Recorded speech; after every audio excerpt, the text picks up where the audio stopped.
Siguiente sesión. Esta conferencia está a cargo del doctor Elías Fuentes, quien nos va a hablar sobre la dislocación de la teoría de Bolzano, la interpretación weierstrassiana que nos fue heredada. Vale, pues muchas gracias. Gracias. A ti mismo te das las gracias. No, gracias a Carmen. Vale, bueno, como lo dice el propio título de mi charla, lo que pretendo explicarles hoy es qué estaba haciendo realmente Bolzano en vez de lo que se nos ha dicho que estaba haciendo. Y se nos ha dicho básicamente desde Weierstrass y compañía hasta la actualidad, ¿no? Entonces, mi presentación se va a dividir en tres partes. Una introducción que, si hay gente de filosofía, trataré de como contextualizar un poco. Luego les hablaré sobre Bolzano y sus trabajos y sus diarios. Bolzano escribió diarios matemáticos. Afortunadamente se conservan todos, lo que nos permite tener una clara idea de lo que está pasando detrás de lo que está publicado. Y además conservamos también sus notas de clase, es decir, hay muchísimo material en archivos sobre Bolzano. Y finalmente, a partir de lo que les explicaré sobre Bolzano, discutiré cómo se conformó la interpretación que actualmente tenemos sobre Bolzano, que es la interpretación weierstrassiana. ¿Vale? Entonces, por explicar un poco a grandes rasgos cosas de Bolzano, quizás a Bolzano lo conocen en matemáticas por su teoría de funciones. Es alguien que haya tomado clases con Carmen, es algo que se ve en su curso. La función de Bolzano, pero este es un trabajo de 1830, ¿vale? Es muy moderno, permaneció en el olvido hasta que fue descubierto en 1920 más o menos. Y bueno, es un precedente muy importante, el primero. Pero justamente esto es de los trabajos posteriores de Bolzano, ¿no? En filosofía lo mismo son conocidos sobre todo trabajos posteriores de Bolzano, como las paradojas del infinito, que es un texto que, si alguien ha leído los fundamentos de Cantor, menciona. Es un autor al que le reconoce estar discutiendo, después de que ha introducido esta distinción entre infinito propio e infinito propio, dice, bueno, el único autor que yo reconozco que ha hecho algo por señalar esto es Bolzano, ¿no? También está el texto de El Nuevo Anti-Kant, que lo escribe estrictamente un alumno de Bolzano. Bueno, las paradojas se publicaron 3 años después de la muerte de Bolzano. El Nuevo Anti-Kant de Prihonsky se publicó en vida, pero con la colaboración de Bolzano, ¿vale? Entonces, aunque no es el autor que aparece en portada, sí dice que es conforme a la teoría de la ciencia de Bolzano y lo que ha explicado Bolzano. Y finalmente la teoría de la ciencia de Bolzano, que aquí tenemos a alguien que estudia justamente a Husserl, y que era un trabajo conocido por Husserl y otros filósofos. Entonces, todas estas obras de filosofía y de matemáticas justamente son la obra posterior de Bolzano. Y lo que a mí me interesa hablarles es sobre la conexión en Bolzano de matemáticas y filosofía, y en particular en los primeros trabajos de Bolzano. Ahora, ¿de dónde viene la versión heredada? A estos autores los reconocerán, quizás. Bueno, quienes no los reconozcan y son de matemáticas, reconocerán los títulos de los libros de estos autores, que justamente son los que se usan, por ejemplo, en clase de Ana, Introducción al Análisis. Entonces tenemos a Bartlett, tenemos a Rudin, Kolmogorov, Fomin, y bueno, estos son los autores con los que se aprende, ¿no? Se sigue aprendiendo hoy en día. La única excepción, bueno, todos estos autores hablan del teorema de Bolzano-Weierstrass, excepto Rudin. él le llama teorema de Weierstrass y punto.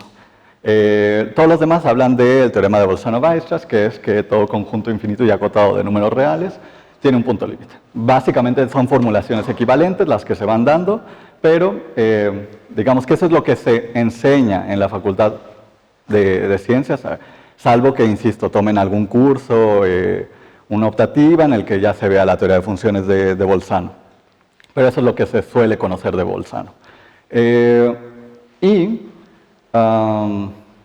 Lo que se suele asumir, lo que subyace a la interpretación weierstrassiana, es esto que Freudenthal, un gran matemático del siglo XX, resume perfectamente, que dice, en un texto, por cierto, que es una respuesta a un texto de Grattan-Guinness. Grattan-Guinness afirma que Cauchy plagió a Bolzano y salieron varios autores, entre ellos Freudenthal, a decir que era un completo error esta interpretación de Grattan-Guinness. Lo que decía Grattan-Guinness es que había que leer entre líneas, ¿vale? Y lo que le viene a decir Freudenthal es, bueno, está muy bien leer entre líneas, pero hay que leer las líneas también, ¿vale? Entonces, lo que dice Freudenthal es que las definiciones de Bolzano y Cauchy de continuidad de una función son equivalentes. La de Bolzano, dice, es mucho mejor, es moderna, solo que en vez de delta y epsilon, él está usando omega minúscula y omega mayúscula, ¿vale? Pero lo que dice es, básicamente lo que estaba haciendo Bolzano es lo mismo que va a hacer Weierstrass y la definición epsilon delta de límite estaba ya ahí, solo con una notación distinta, pero está ahí.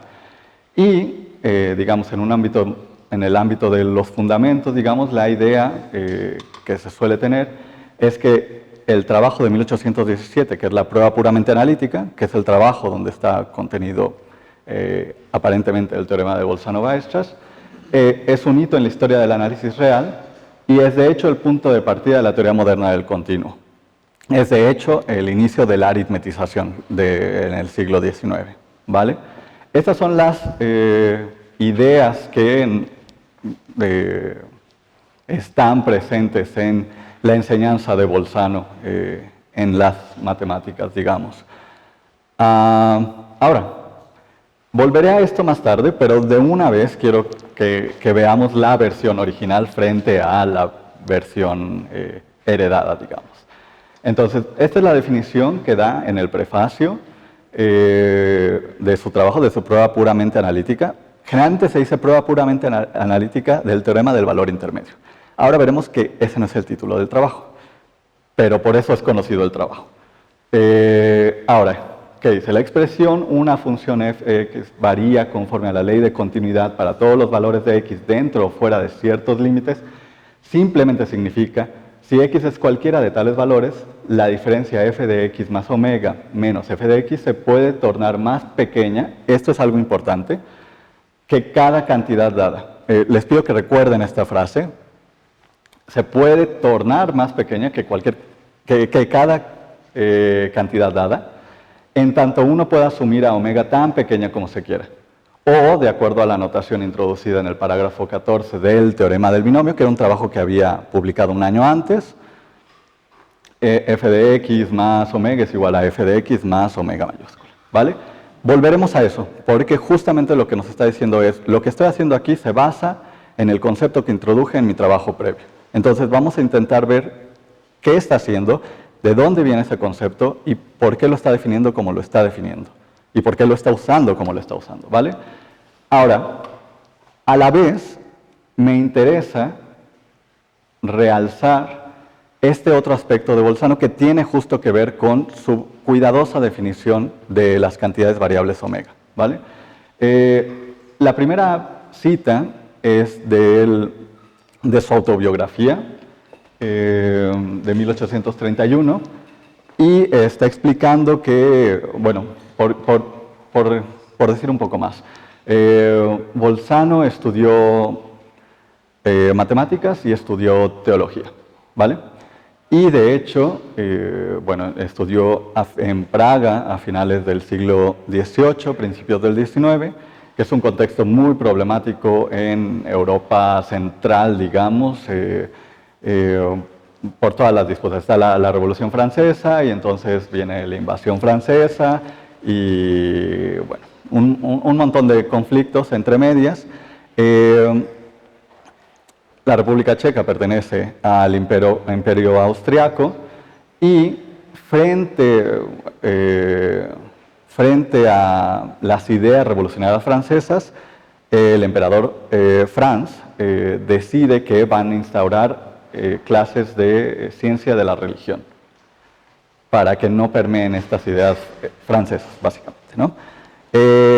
Y convoca a una plaza, a distintas plazas, una plaza en la Universidad de Praga. Bolzano concursa tanto por la plaza de ciencia de la religión como por la plaza que deja libre su maestro de matemáticas y no se queda con la de matemáticas, se queda con la de filosofía de la ciencia, ¿vale? Esto es importante porque Bolzano firmaba sus trabajos como teólogo, es decir, y está firmándolos en el sur de los territorios germánicos. Hay una disputa ahí, digamos, entre protestantes, católicos y, en resumidas cuentas, un matemático que venía del sur y de República Checa, que estaban aún más cerrados a las ideas que otras zonas de los territorios germánicos, firmando trabajos de matemáticas como teólogo, no resultaba muy atractivo para los matemáticos de Göttingen, Halle y otras universidades, ¿vale? Entonces, dicho eso, Bolzano explica en su autobiografía que su particular interés en las matemáticas estribaba en especial en la parte especulativa de estas. En otras palabras, yo solo apreciaba aquella parte de las matemáticas que a la vez era filosofía, ¿vale? Y esto no es una idea que se encuentre en su autobiografía y uno diga, bueno, sí, en retrospectiva se pueden decir muchas cosas, ¿no? No, esto está presente, de hecho, en el prefacio de su trabajo de 1810. Solo publica 5 trabajos, entre 1804 y 1817, antes de que lo expulsen de la universidad. En ese trabajo justamente está volviendo sobre la misma idea, contándonos que es de especial interés para él esta parte de las matemáticas, ¿vale? Ahora, pasamos a la segunda parte, vamos ya habiendo explicado un poco el contexto de Bolzano y ciertas ideas de Bolzano. Sus primeras lecturas. Estas son las notas de Bolzano de sus clases, las clases de matemáticas de 1796-97 al 99. Y en ellas podemos encontrar estas anotaciones. Definición de las matemáticas. La matemática es la ciencia de las cantidades. Una definición súper tradicional en la época, en el siglo XVIII, principios del siglo XIX. Empieza a no ser muy aceptada, ¿vale? Pero es la definición tradicional. La definición de Wolf, que es un matemático que impactó a muchas generaciones en el ámbito germánico. Y, entre otras cosas, vemos cómo se dividen las cantidades en continuas y discretas, que es esta división tradicional. Continuas atañen a la geometría, discretas a la aritmética, ¿vale? La aritmética es la ciencia de los números y las cantidades fraccionarias, y lo he resaltado porque esto es importante, es decir, los racionales, en sentido estricto desde esta concepción, no son números, son cantidades, ¿vale? Y si eso pasa con los racionales, es que los otros objetos que están ahí pululando, algunos ni siquiera tienen estatus de cantidades, ¿vale? Estoy hablando de los imaginarios, por ejemplo, ¿no? Ahora iremos a ello. Dice, número es una multitud, Menge, tienen que considerar Menge, quizás lo relacionan sobre todo con conjunto, y sobre todo a partir de Cantor y compañía, es el término que prevaleció, aunque hubo otros, Riemann usaba otro, Dedekind usaba otro, entonces es el término que prevaleció, pero antes de tener este sesgo conjuntista, digamos, era un montón, una multitud, un montón en el sentido más cotidiano, digamos. Entonces, número es un montón de cosas de un cierto tipo. pero las cosas que pueden contarse juntas o constituir un número deben ser del mismo tipo. La unidad es aquello que tienen en común las cosas de un mismo. La primera definición de las matemáticas es de Wolf.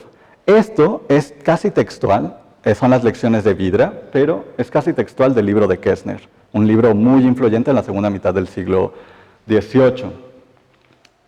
¿Y cuál es el ejemplo? Es decir, incluso Bolzano cita el ejemplo y dice, bueno, si tenemos 3 españoles y 2 alemanes, no podemos decir que tenemos 5 hispano-germánicos.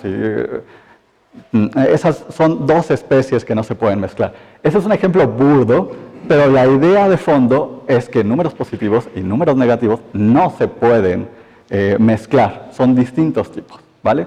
Y esto es importante porque, así como les había hablado de qué estaba pasando con la idea de los racionales y los irracionales, los negativos también son un problema.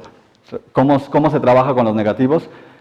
Se puede trabajar, pero ¿cómo se trabaja en el sentido del estatus que tienen? No es que no se estén haciendo cosas con irracionales, sino qué estatus tienen estas entidades, digamos, es lo que se está debatiendo, ¿vale?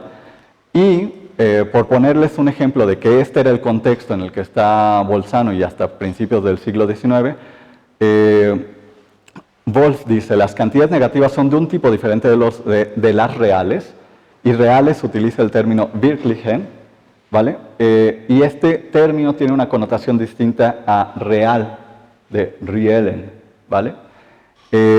Real, estrictamente, está más próximo a lo nuestro, y esto tiene que ver con que sean cantidades con derecho de ser denominadas como tales, por así decirlo, ¿vale? Entonces, como les decía, no se pueden poner en proporción con ellas. Y esto es de Wolf de 1747, pero viene diciéndolo desde 1713, ¿vale? Y es lo que impactó en los matemáticos germánicos del siglo XVIII. Y esta es una cita de Klugel. Klugel es el autor de el diccionario de matemáticas a principios del siglo XIX. La referencia en matemáticas era su diccionario. Y dice, un número irracional tiene una cantidad determinada de la cual la geometría, solo la geometría, puede dar cuenta con precisión. Es decir, estrictamente la aritmética no nos puede dar cuenta de estos objetos, pero la geometría sí, ¿no? Estas son las ideas que están en el contexto de Bolzano.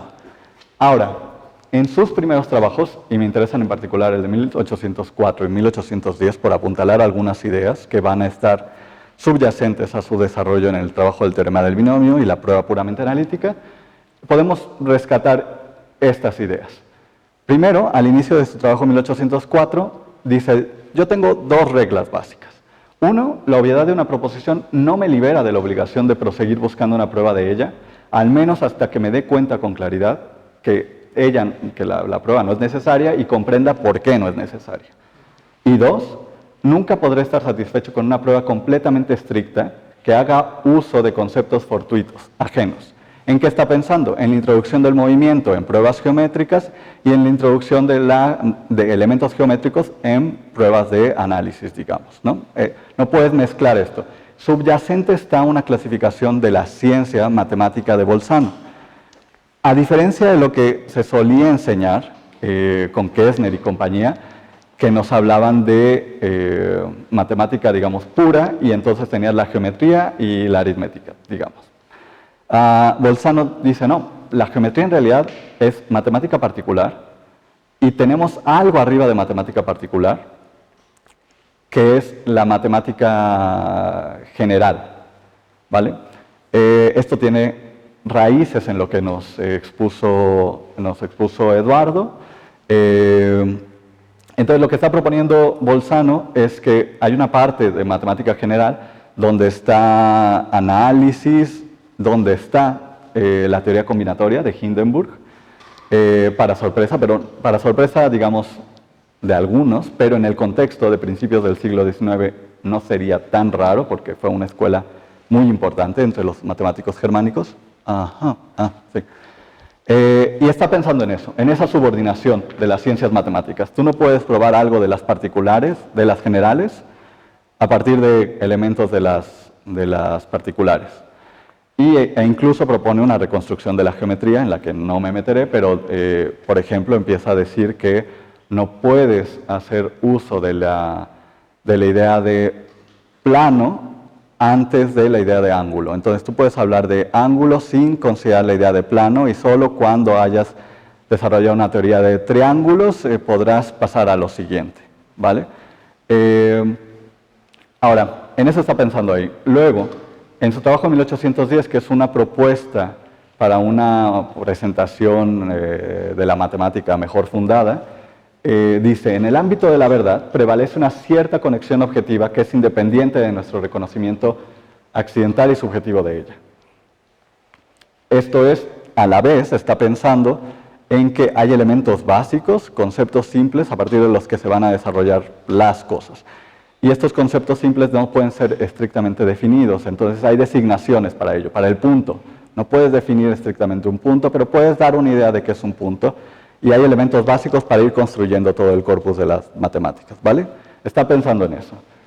Y dice, en el de 1810, la matemática es la ciencia que se ocupa de las leyes, formas generales, a las que deben ser conformadas las cosas en su existencia. Esta es una definición muy rara, incluso en su contexto. Lo más habitual, personas vinculadas a la escuela combinatoria de Hindenburg, era que se hablara de la ciencia como, de las matemáticas como la ciencia de la forma de las cantidades, no de las cosas, estas leyes a las que las cosas se conformarán en su existencia. Pero en sus diarios, en una nota alrededor de 1810, explica un poco más esta idea. Y dice que hablar de formas es hablar de que se abstrae de todas las propiedades particulares de las cosas y solo se considera su composición, su unión en el pensamiento, ¿vale?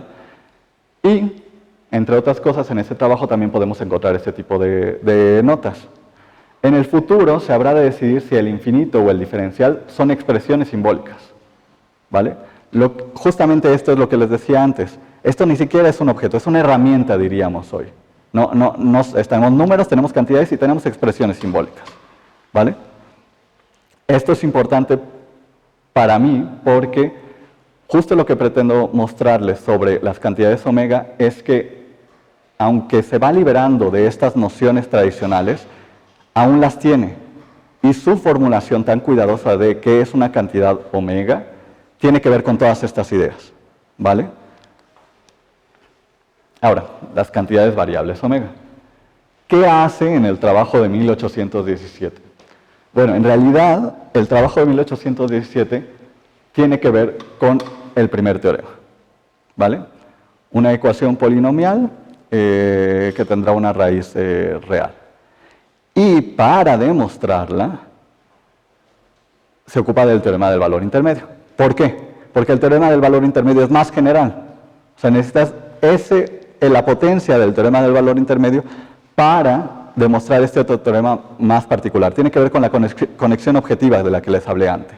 No puedes pasar de lo particular a lo general estrictamente. Tienes que ir de algo más general a lo particular, ¿vale? Y lo importante para mí de todo esto es, primero, la segunda cita que les pongo, que pertenece a su segundo trabajo de 1817, Problemas de rectificación, y dice, explica qué está entendiendo por un procedimiento puramente analítico, ¿vale? Porque es una prueba puramente analítica. Entonces, en un trabajo posterior nos explica qué está entendiendo por un procedimiento puramente analítico. Y dice, un procedimiento puramente analítico es aquel por medio del cual se obtiene una función a partir de otra u otras funciones al realizar ciertos cambios y combinaciones con ellas que se expresan mediante una regla completamente independiente de la naturaleza de las cantidades designadas. Esto es muy moderno. O sea, en su contexto, esto es muy rompedor, digamos, ¿vale?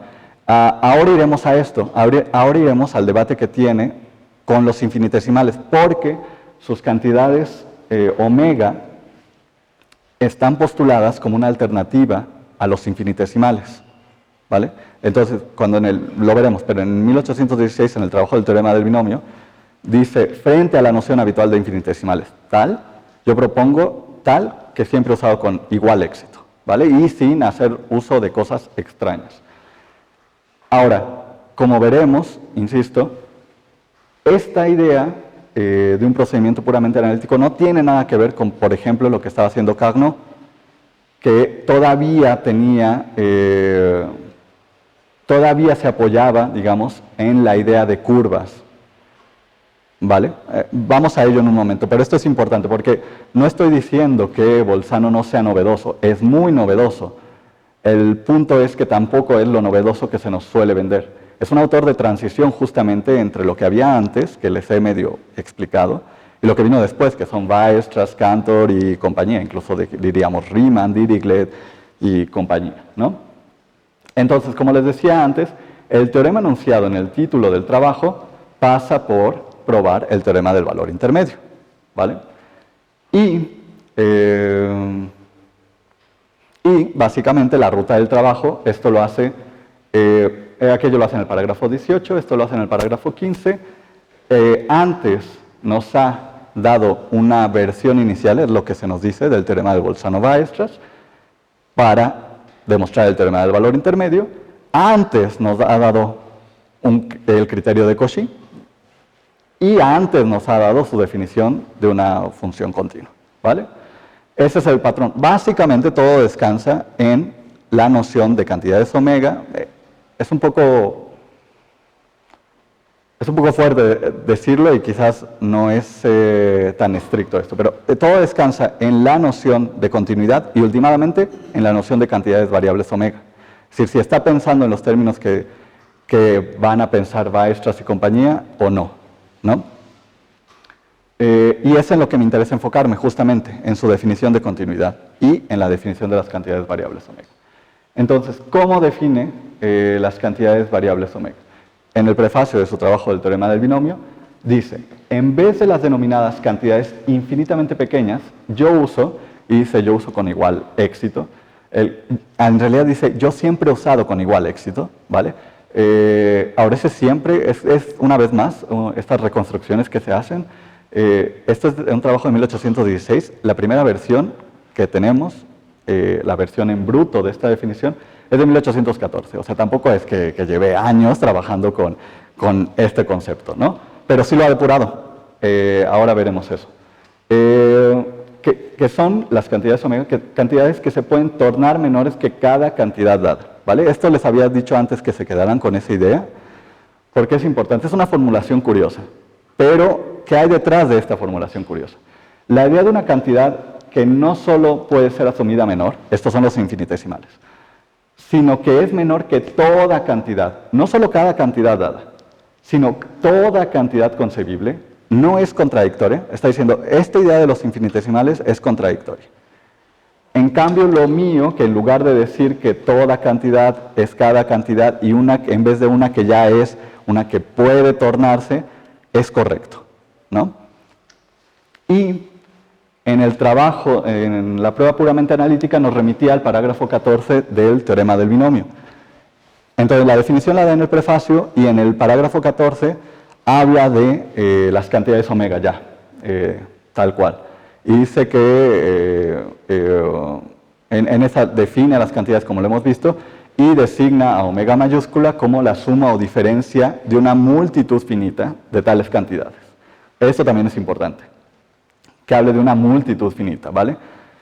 Porque en su trabajo del teorema del binomio está trabajando, diríamos hoy, con segmentos iniciales de series infinitas. Entonces, porque está evadiendo trabajar abiertamente con lo infinito en matemáticas, digamos, ¿va? Esa es la idea, de hecho. Ahora, por aterrizar un poco más este debate, ¿cuál es el problema para Bolzano con los infinitesimales? Bueno, en sus diarios podemos encontrar un montón de autores con los que está discutiendo. Schultz, por ejemplo, un autor importante germánico. Newton está discutiendo la edición de Colson de Newton y la noción de cantidades evanescentes. Y Carnot, su trabajo de 1717, las reflexiones sobre la metafísica del cálculo. Y yo me concentraré en esto para mostrarles qué está pasando ahí, digamos, qué le resulta problemático de los infinitesimales, además del concepto, porque justo lo que intento realzar, como les dije al principio, es que no solo está como la parte operativa, sino la parte conceptual, ¿vale? Entonces, si ha cuidado mucho su definición de cantidades omega, es porque algo nos quiere decir, pero además es que no le parecen estos unos objetos válidos en los procedimientos matemáticos, ¿no? Entonces, le dedico un montón de páginas a Carnot y por eso lo pongo a él, porque es un ejemplo claro de lo que está pasando por la mente de Bolzano, y se ocupa del problema de trazar la tangente en el punto M en la circunferencia MBD. Entonces, Carnot nos dice, este problema se puede resolver con cálculo infinitesimal. Es muy fácil. Entonces, asumamos que el círculo es un polígono de un gran número de lados, ¿vale? Entonces consideraremos a Mn uno de tales lados, lo extendemos hasta cortar el eje, tenemos la tangente. Y ahora se sigue esta proporción y a partir del hecho de que la curva en el punto M está dada por tal ecuación y el punto M por tal otra ecuación, tenemos la igualdad y, por ende, dado que MO y NO son muy pequeños, de hecho son menores que MN, que por hipótesis es muy pequeño, entonces prescindimos de ellos y voilà, ¿no? Entonces Bolzano dice, bueno, ok, sí, has llegado al resultado, pero ¿qué es esto de...? Y prescindimos de ellos y voilà, ¿no? O sea, esto no es muy riguroso. Y como pueden ver, además, esto no encaja con su idea de un procedimiento puramente analítico. Es decir, Carnot está descansando todavía en consideraciones geométricas, ¿vale? Cosa que era rechazable por completo para Bolzano. Entonces, dice Bolzano, en su definición de 1814, esto es la primera versión que existe en sus diarios de qué son las cantidades omega, ¿vale? Entonces dice, la noción de omega debe ser entendida como la aserción de que para cada cantidad ya aceptada, uno puede aceptar una aún menor. ¿Y qué significa esto para Bolzano? Significa que solo en potencia se puede hablar como de ella, solo implica un infinito potencial. No puedes hablar como que de facto ya es menor que, ¿vale? Ahora, ¿qué hay ahí? ¿Qué idea hay ahí? En sus diarios, además, cuando está discutiendo todo esto, cita, está trabajando de hecho con la traducción al alemán del trabajo de Carnot que la hace Hauff en 1800, ¿vale? Y cita, después de la traducción, Hauff da un largo comentario sobre la historia de los infinitesimales. Y en algún momento dice esto, y Bolzano lo cita, digamos, no alabándolo, pero aceptando esto, o sea, como un punto clave que hay que tener en cuenta, ¿vale? Dice Hauff, varios matemáticos filosóficos de la época, y está pensando en Lhuillier y otros matemáticos, han recuperado la bien fundada distinción efectuada por metafísicos antiguos entre el infinito actual y potencial, derivando de ello la consecuencia acertada de que las cantidades solo pueden alcanzar el infinito potencial. Es decir, no puedes hablar de ellas como infinitos en acto, ¿vale? Y esto, además, se suma, entonces empiezan a tener sentido pequeñas expresiones de Bolzano que no terminan de cuadrar a los historiadores, digamos. Son de estas cosas que dicen, bueno, una curiosidad, ¿no?, de Bolzano, pero luego en estas cosas justo radican cosas importantes, ¿vale? Entonces Bolzano, de hecho, está criticando la presentación habitual de cantidades irracionales como fracciones de facto infinitas, fracciones continuas. Eso no es válido justo porque introducen el infinito en las matemáticas, ¿vale? Y porque ello implicaría justo la existencia de números infinitos, y dice, y uno se hallaría en la contemplación del infinito. Y tiene un montón de expresiones de este tipo en sus diarios, como cuando Klugel está explicando los infinitesimales, dice, bueno, Klugel se ha perdido en el laberinto de los infinitesimales, justo por esta contemplación del infinito, o sea, esto no es válido en matemáticas. Aún más, en algún momento de sus diarios, dice que justamente los irracionales no pueden ser expresados por una multitud finita de números. Es decir, son cantidades, no son números. Y justamente porque no pueden ser instanciados, digamos, numéricamente, ¿vale? Que es la idea que subyace al fragmento que les mostré antes de Klugel también. O sea, es la geometría que nos puede dar cuenta, en sentido estricto, de estos objetos, no la aritmética, ¿vale? Y expresiones de este tipo, por ejemplo, justamente le parecen una afirmación que alarma el sentido común. O sea, Bolzano es muy claro en sus trabajos y en sus diarios sobre que no se debe aceptar el infinito en acto, ¿vale? Y en 1816, de hecho, en su trabajo del teorema del binomio, el último parágrafo, el 75, dice esto. Dice, yo a lo largo de este trabajo he evitado ciertos casos que tienen que ver con ciertas cosas. A saber, expresiones imaginarias, irracionalidad de una cantidad, oposición matemática, porque se llamaban opuestos, ¿no? Los números negativos en realidad eran los opuestos. Todos estos son conceptos que deberán ser desarrollados con mayor claridad.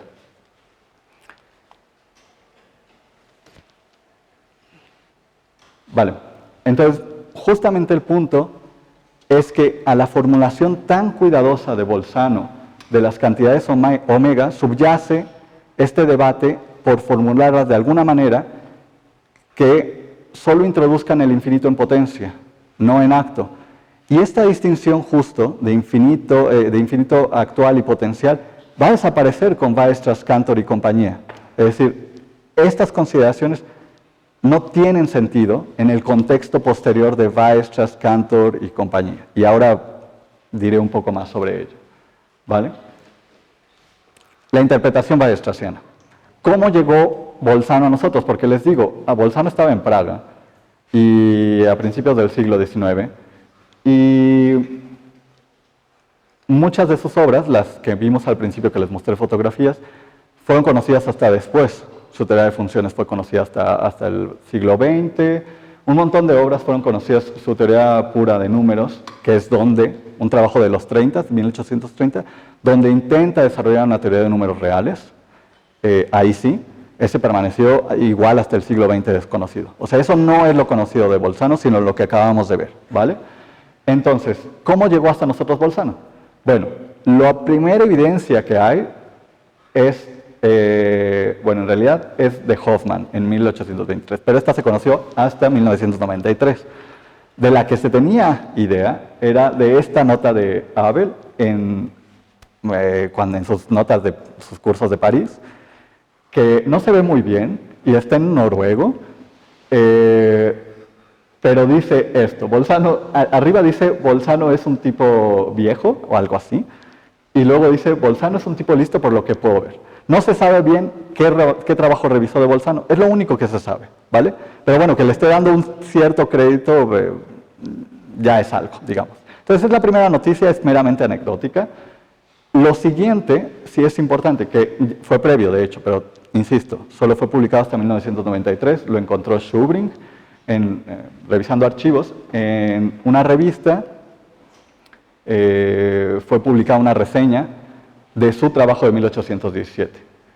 Y lo que es interesante para mí destacar son estos puntos, ¿vale? Que destaca también Hoffman, ¿vale? Dice, la prueba habitual se basa en una verdad geométrica, esto es, ajena al análisis. Asimismo, es inadmisible una prueba en la que intervienen los conceptos de tiempo y movimiento. Entonces, está de acuerdo con Bolzano en que hace falta aquí mayor rigor, ¿no? Dice el teorema que da nombre al trabajo, no el teorema del valor intermedio, el teorema que algunos llaman del signo opuesto, digamos, se basa evidentemente en aquel más general. Entonces también esto está claro, ¿no? El procedimiento de Bolzano ahí está claro. Y luego viene a decir, bueno, omega en realidad son cantidades variables lo suficientemente pequeñas. Esto parece hacer honor a Bolzano, pero a la vez no termina de ser estrictamente con lo que se quebró la cabeza Bolzano para definirnos omega, ¿no? Y finalmente dice, citando a Bolzano, que para cualquiera que tenga un concepto correcto de cantidad, la idea de una cantidad omega es la idea de una cantidad real, actual. Esto es, Piensen en lo que les había dicho antes, que había dos términos para reales, ¿no? Entonces, está hablando en el sentido justamente de en acto, pues. Esas son las primeras noticias que tenemos sobre la recepción de las ideas de Bolzano. Bolzano, ¿quién tenía acceso a la revista, a la reseña? Bueno, Schubring aventura que, por ejemplo, Ohm es muy claro que leía con frecuencia este diario y entonces pudo haber leído, ¿no? La reseña de Hoffman del trabajo de Bolzano. Pero lo cierto es que no se le prestó mucha atención a Bolzano hasta Weierstrass, ¿vale? Y Weierstrass empieza a dar clases en los 60s, daba el curso de Introducción a la Teoría de Funciones Analíticas y de esto se conservan notas, un montón de notas, de las clases del 65, del 68, del 74, del 78, hay un montón. Lo que me interesa destacar es su introducción del teorema de Bolzano-Weierstrass, para luego pasar a lo siguiente que tiene que ver directamente ya con las cantidades omega. Pero podemos ver las primeras formulaciones del teorema de Bolzano-Weierstrass, ¿vale? Y así está enunciado. Es decir, si van a las notas tomadas por Killing en el 68, esta es la formulación del teorema de Bolzano-Weierstrass. Si en un dominio acotado una función tiene una propiedad con infinita frecuencia, entonces hay al menos un punto tal que en cada vecindad de dicho punto la función tiene la propiedad requerida. Esta es una primera formulación. O sea, vamos a ver incluso en estas formulaciones cómo va evolucionando, porque ese es otro asunto. O sea, el propio Weierstrass va depurando sus conceptos. Perdón, pero sí. ¿el teorema de Bolzano-Weierstrass aparece? Sí, aparecen. Sí, exacto. Tienen que considerar además, por que quede clara esta depuración, digamos, que se iba haciendo, que si han leído los trabajos de Cantor y de Weierstrass, cuando ellos proponen su definición de los números reales, ellos hablan de Zahlengröße, de cantidades numéricas. O sea, incluso el término todavía evoca esta distinción entre cantidades continuas y cantidades discretas, pero evoca. Ellos ya están trabajando en un ámbito muy abstracto y muy moderno, aunque con términos, digamos, inadecuados, ¿no? Y alumnos de ellos, de Weierstrass, todavía van a decir que solo la geometría nos puede dar cuenta de los irracionales, por ejemplo, ¿no? O sea, esta idea permanece ahí, no terminan de estar metidos en la modernidad, digamos, ¿no?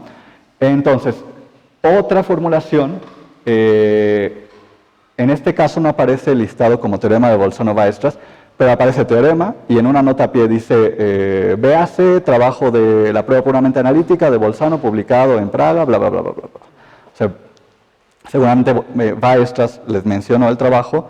Los alumnos justamente lo que recuerdan es a Bolzano diciendo que sus desarrollos se basaban en los desarrollos de Bolzano, digamos, ¿no? Entonces, supóngase que en el dominio de una cantidad real X se ha definido de una cierta manera otra cantidad X', que puede tomar infinitamente muchos valores, todos los cuales yacen entre dos límites definidos. Entonces, se puede probar que en el dominio de X hay al menos un lugar A, tal que en cualquier vecindad arbitrariamente pequeña de A hay infinitamente muchos valores de X. Eso ya es un cambio respecto a la primera formulación del teorema de Bolzano-Weierstrass. Y finalmente, cuando finalmente introduce el concepto, el término de punto límite, es hasta 1886. Esto ya lo publica él, ¿vale? Pero porque vean que incluso ahí hay historia que contar, o sea, cómo fue depurando, cómo fue pasando de hablar de una función, hablar de ya cantidades reales y demás, ¿no? Bueno, todo esto Moore lo ha discutido en su trabajo del 2000. Ahora, como les he dicho,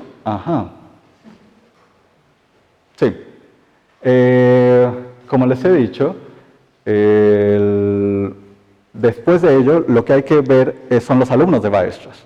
Entonces, los alumnos de Weierstrass, su maestro les decía, bueno, todos estos desarrollos que estamos viendo, hay que considerar el antecedente de Bolzano, ¿no? Y los alumnos, lo que se puede encontrar, bueno, esto tiene que ver con el teorema de Bolzano-Weierstrass, que prueba para R, prueba el teorema de Bolzano-Weierstrass para R. Lo que me interesa ahí es que vean la diferencia entre lo que pasó con Bolzano y lo que pasó con Weierstrass. Bolzano lo que hizo fue dividir repetidamente una cantidad por 2. no subdividir un intervalo en tanto conjunto de puntos. O sea, ni siquiera está pensando en números reales. O sea, estos matices son los importantes justamente. En efecto, hay una idea que Bolzano rescata, que usa para probar el principio, lo que se puede considerar el principio de Bolzano-Weierstrass, PBW, y eso le permite pasar al teorema de Bolzano-Weierstrass. Ahora tenemos un montón de cosas equivalentes, pero en el desarrollo histórico esto tuvo una sucesión de qué vino primero, qué vino después y por qué vino esto de este sitio, digamos, ¿no? Ahora, los alumnos, a partir de todo esto, Schwarz, Cantor, Heine, justamente hablan en su correspondencia y en sus trabajos de los principios de Bolzano-Weierstrass o los desarrollos de Weierstrass a partir del método de Bolzano, el método. Entonces ellos todavía no están pasando a decir otra cosa. Sin embargo, Cantor sí estudió con él y Schwarz también, y Heine pasó un tiempo estudiando con... O sea, cuando digo alumnos no necesariamente les dirigió la tesis o así, sino que pasaron al menos un semestre y asistieron a sus clases y demás, ¿no?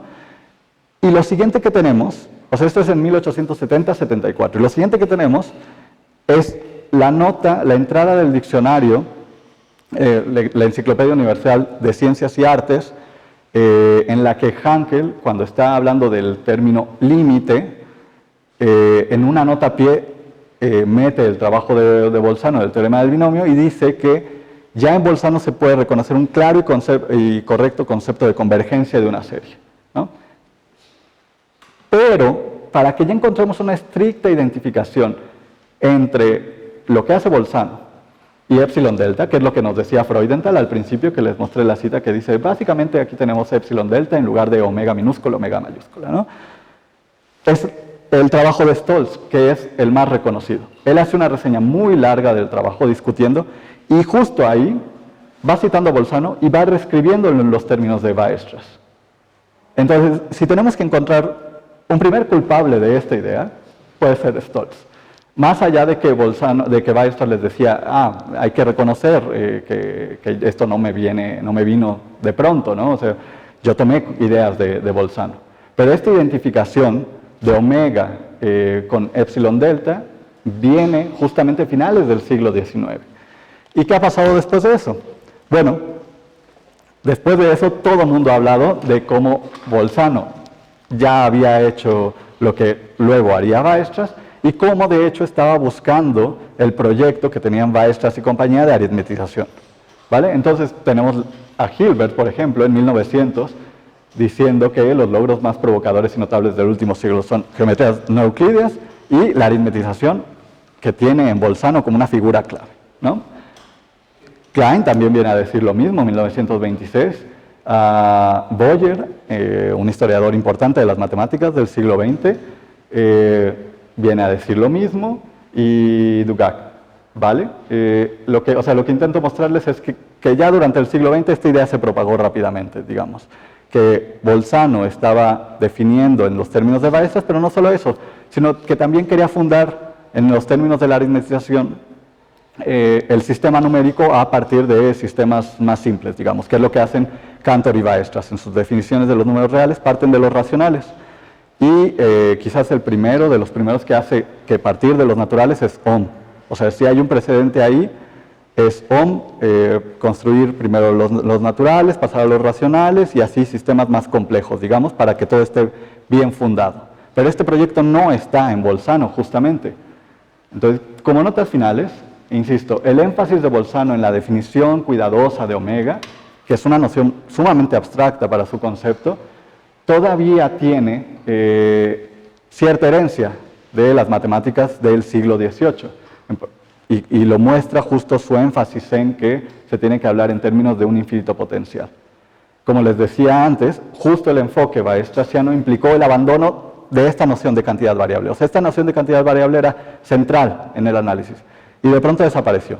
Y claro, tenemos variables sintácticas y variables de una función real, pero esta idea desapareció y pasamos a tener de facto, digamos, un dominio puramente matemático, los números. O sea, Cantor no se va a poner a decir que está dado en potencia, no, los números están dados, están bien definidos y punto. Y ya trabajamos con ese infinito en acto, en los términos de Bolzano, digamos.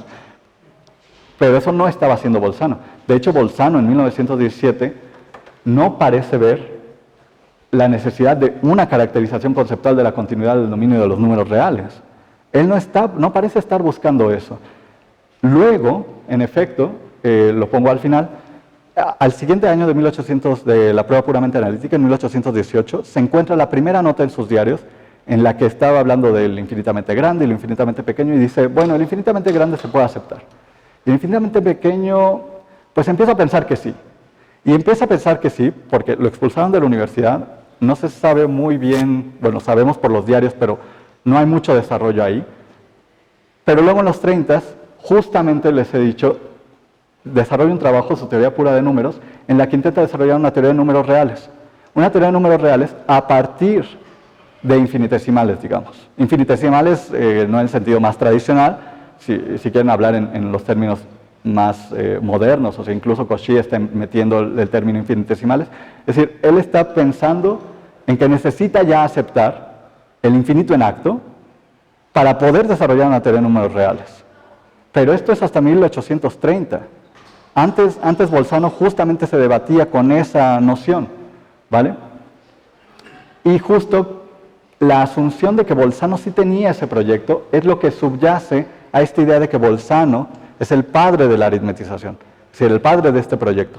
¿Es un antecedente? Sí, es un autor un autor clave en la transición, clave en el sentido, no por su impacto, quizás indirectamente, pero que ya tenía ideas muy modernas a principios del siglo XIX, ¿vale? Entonces, pues sí, básicamente eso es lo que quería contarles.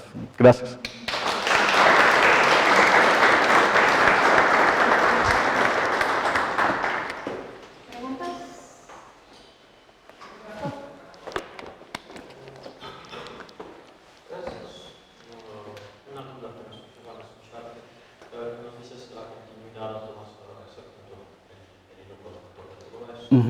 Y esta parte al principio nos decías que una forma es, en realidad se basa en las cosas, en la naturaleza de las cosas, es una abstracción a partir de esas cosas. ¿Cuál sería ese fundamento de la realidad donde forzamos la continuidad? Es lo que se omega muchas cosas. Sí. Por otro lado, esta es una diferencia gigantesca con los desarrollos de Derek y de Kant, donde ellos justamente es el negar esa relación que les permite dar el salto a definir la continuidad. Claro, claro, claro. Entonces, ¿cuál es dónde te Bolzano en el mundo? Sí. Cuando introduce su noción de cantidades variables omega en el prefacio, cuando está discutiendo, les puse el fragmento y está discutiendo, los infinitesimales son tal, ¿no les parece una noción contradictoria? En cambio, la que yo uso, cuando está diciendo eso, omití una parte en la que dice, bueno, y además las cantidades variables omega, o sea, la idea de las cantidades variables omega, se puede ver muy claramente en el tiempo y en el espacio. Y estos son esos fragmentos que todos dicen, va, una ocurrencia de Bolzano y demás. En el siglo XVIII, todos los autores, como Kessner, Karsten, Segna, todos estos autores te hablan de la cantidad variable y te ponen ejemplos, digamos. Entonces, en lo que están pensando es, por ejemplo, en el fluir del agua, o digamos en el cambio de la temperatura, o en este tipo de cosas, en este tipo de variabilidad, que esto no tiene nada que ver con lo de finales del siglo XIX, no, pero justamente eso es lo que subyace ahí, ¿no? O sea, eso. Si es que no suena como muy exotérico, ¿no? Donde está el mundo, yo hablo de una forma, pero es una manera de hablar, pero en realidad nunca me separo del mundo. Sí, sí, sí. Sí, pues al respecto, Cauchy en 1821 define número como la medida que surge de las magnitudes y sí distingue entre cantidad y número. Y es bonito como lo hacen los preliminares, que incluso define número racional como un ejemplo de cómo está definiendo límites.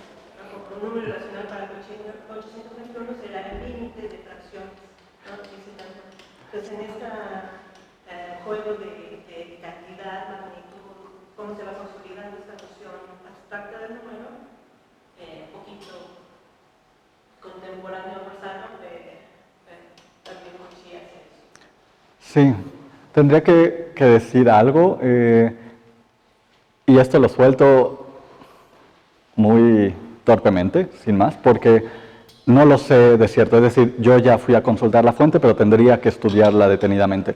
Lafwitz, un historiador de las matemáticas, justamente rescató unas notas de Cauchy de cerca de 1830, en las que Cauchy parece que de fondo, lo dice explícitamente, rechaza el infinito en acto. Parece que de fondo todavía tiene raíces de esta idea, o sea que incluso Cauchy, con su modernidad, podría tener algo, pero no lo sé, o sea, te lo digo solo como nota, porque es algo que creo que Cauchy es un autor que me parece que también se tiene que revisar con cuidado. Lo mismo que Weierstrass, o sea, son autores que fueron depurando sus cosas. Esto de hablar de un autor ya hecho, lo vimos con cómo introduce Weierstrass el teorema de Bolzano-Weierstrass. Va cambiando hasta tener la versión depurada que tenemos, pero al principio no se termina de semejar a lo nuestro, pues. De hecho, es muy parecida a la definición de continuidad de Cauchy y de Bolzano, pero ¿no? Sí, sí, sí. Cauchy la define en términos de lo infinitamente pequeño, Mm. y su noción de infinitamente pequeña, a pesar de que hace unos teoremas al respecto, y que se puede decir que es como un proceso de límite, pues todavía está como ambigua, ¿no? La noción. Sí. Hay incluso, sí, perdón, Carlos, sí, seguro que,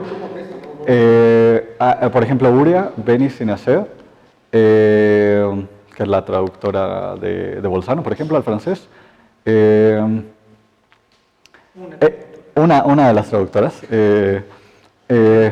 sí, Sebestik, justamente realza esto que dices, o sea, que en Cauchy todavía podemos encontrar una cierta concepción dinámica, digamos, todavía no una concepción enteramente estática a través de sus términos y ciertas ideas que se pueden localizar. Sí, y como otra nota marginal, reciente, en un artículo que no se ha publicado, varios autores encontraron unas notas de Cauchy de 1817, antes de que se publique el trabajo de Bolzano, en el que ya tiene la definición de continuidad, digamos. Esto a propósito del debate de Grattan-Guinness, de que le plagió a Bolzano y demás, estos autores dicen, bueno, si ya lo tenía más o menos casi prácticamente en 1817, es que ese debate ya queda por zanjado, ¿no? Bueno, eso.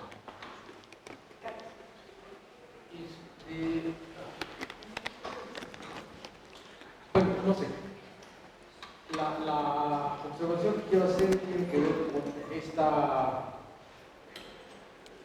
la gestación de esta modernidad, en la cual, o a partir de la cual hay una serie de nociones que aparecen o empiezan a aparecer como nociones, no sé cómo decirlo, caducas, inapropiadas, inadecuadas, o que no son puras.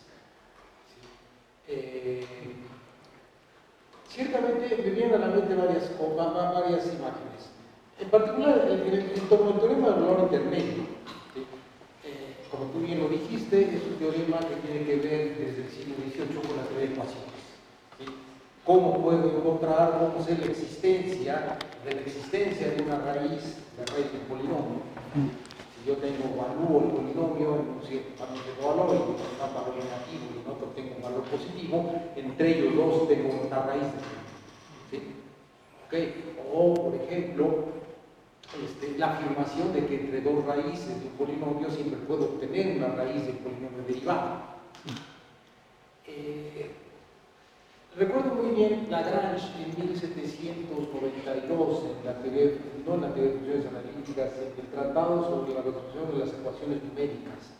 Intenta, dice él, dar una demostración del teorema del valor intermedio. Bueno, de este teorema, llamamos el teorema del valor intermedio. Y hay una expresión muy simpática de Lagrange. Dice, lo voy a demostrar apelando a la naturaleza verdadera de las cosas. Y curiosamente, después de esa frase, introduce el símil de dos vehículos. ¿Sí? en el cual uno está detrás del otro y lo alcanza y lo rebasa y dice, y esto nos muestra que en algún momento estuvieron a la par. ¿Sí? A nadie en nuestra época le puede parecer esa como prueba y para cualquiera en la actualidad para decir que eso es en el mejor de los casos un sí. ¿Sí? Nadie aceptaría que, como dice Lagrange, es una demostración que surge de la naturaleza misma de las cosas. ¿Sí?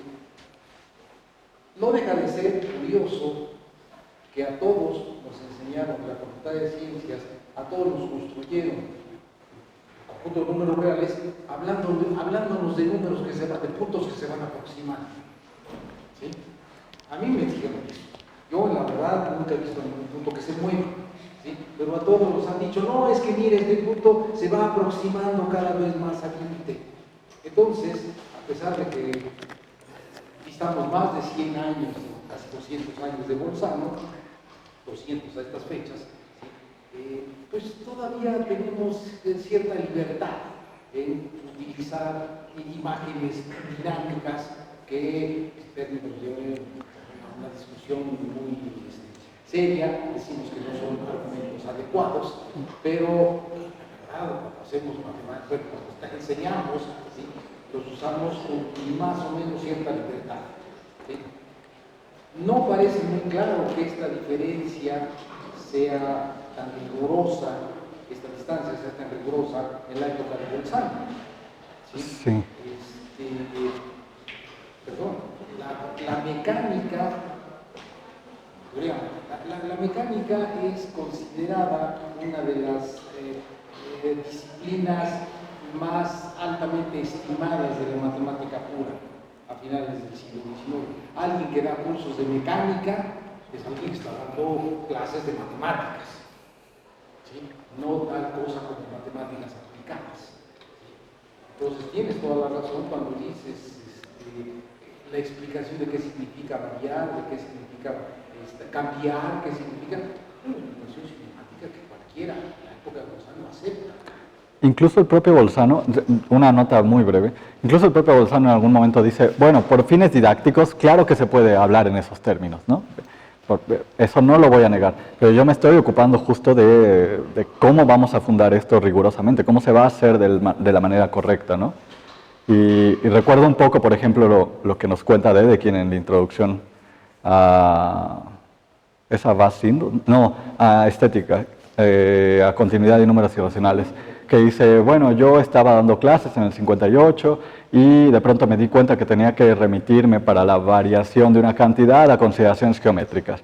Y dije, esto no puede ser, o sea, ¿cómo es que estoy enseñando esto? No es riguroso, o sea, se puede hacer, pero si quiero ser riguroso tengo que desarrollarlo de otra manera, ¿no? Y entonces vino su definición de los números reales, ¿no? Se tenía que encontrar una manera rigurosa. O sea, sí, vamos, solo por anotar un poco lo que estás diciendo, ¿no? Bolzano también tiene esa consideración hacia, bueno, se puede enseñar así, ¿no? Pero me interesa a mí más la cuestión como de fundamentos y un desarrollo conceptual riguroso.